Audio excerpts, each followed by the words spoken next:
Good morning student, how are you? I hope you are fine. आज हम हिंदी की class शुरू करेंगे और हिंदी में सबसे पहला हमारा टॉपिक आता है स्वर और व्यंजन, जो आप पुरानी क्लास में भी पढ़ चुके हैं। आज हम उसी को रिवाइज भी करेंगे और इससे ये भी पता चलेगा कि आपको कितना आता है। तो शुरुआत करते हैं। आज है स्वर। भाषा की सबसे महत्वपूर्ण इकाई जो होती है बच्चों, वो होती है ध्वनि। और ध्वनि के लिखित रूप को हम कहते हैं वर्ण। वर्ण हमारे दो प्रकार के होते हैं, एक स्वर होते हैं और दूसरे व्यंजन होते हैं। स्वर हमारे 13 होते हैं जो किसी बिना सहायता से किसी के बोले जाते हैं, उन्हें हम स्वर कहते हैं। तो आइए हम डिस्कस करते हैं कि स्वर। सबसे पहले हम डेट मेंशन करेंगे, DATE date. Today date is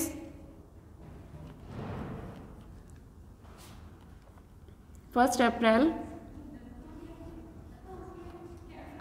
2021।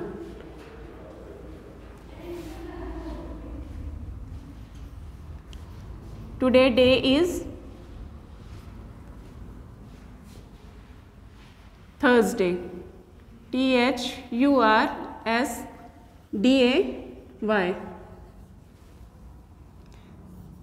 Then subject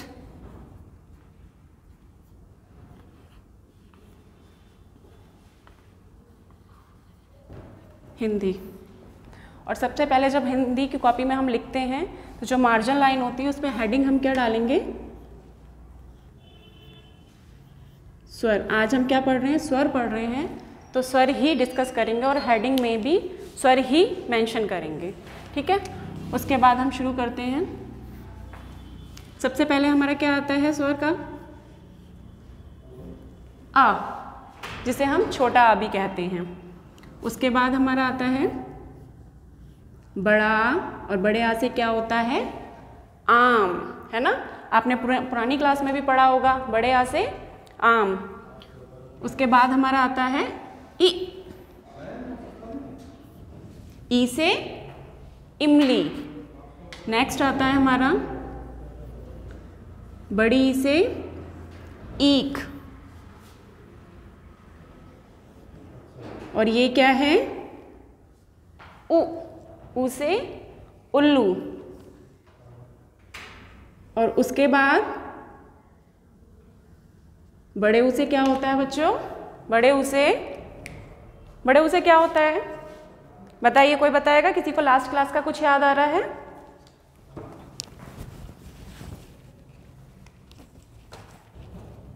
बड़े ऊ से ऊन। री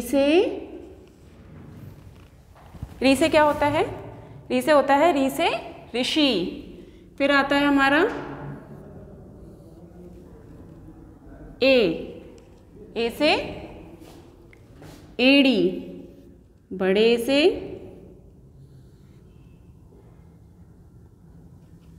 होता है ऐनक। फिर है हमारा ओ से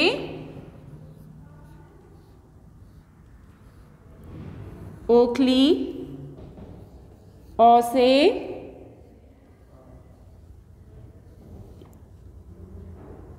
से होता है हमारा औरत, है ना? देन फिर अंग से अंगूर। अंगूर कैसे होते हैं? खाए भी होंगे आपने, मीठे मीठे भी लगते हैं और बहुत अच्छे लगते हैं, है ना? अंग से अंगूर। आहा, खाली। ये हैं हमारे स्वर जो बिना किसी की सहायता से अपने आप बोले जाते हैं। अब इसके आगे जब का खा गा गा आता है वो होता है व्यंजन। वो हम नेक्स्ट वीडियो में बताएंगे आपको कि का खा गा गा जो व्यंजन है उसमें बिना स्वर के आप बोल ही नहीं पाते हैं, और उसमें जो है आ का शब्द हर एक व्यंजन में लगता है। तो इसका हम फिर से एक बार रिवाइज करते हैं। फिर से आप देखिए, छोटे आ से अनार, बड़े आ से आम, छोटी ई से इमली, बड़ी ई से ईख, छोटे ऊ से उल्लू, बड़े ऊ से ऊन, री से ऋषि, ए से एड़ी, ए से ऐनक, ओ से ओखली, औ से औरत, अंग से अंगूर, आहा खाली। अब आप इसको लिखेंगे भी, और लिखने का जो तरीका है, अगर हमारी हिंदी की लाइन में ये लाइंस हैं तो हम स्वर को कहाँ बनाएंगे, इसके सेंटर में, है ना, जिससे हमारी राइटिंग बहुत सुंदर होगी। और हमें अब इनकी पहचान भी करनी है, क्योंकि इसके आगे फिर हम शब्द को बनाना सीखेंगे, है ना। एक वर्ण से 2 वर्ण के शब्द सीखेंगे, 2 वर्णों के शब्द सीखेंगे, फिर 3, फिर 4, और फिर ऐसे ऐसे हम धीरे धीरे फिर स्वरों की सारी मात्राएं सीखेंगे। ठीक है, तो आप इसको लिखना सीखेंगे, याद करना सीखेंगे, और इसके आगे हम आपको जो व्यंजन बताएंगे वो आगे की क्लास में बताएंगे। Thank you class.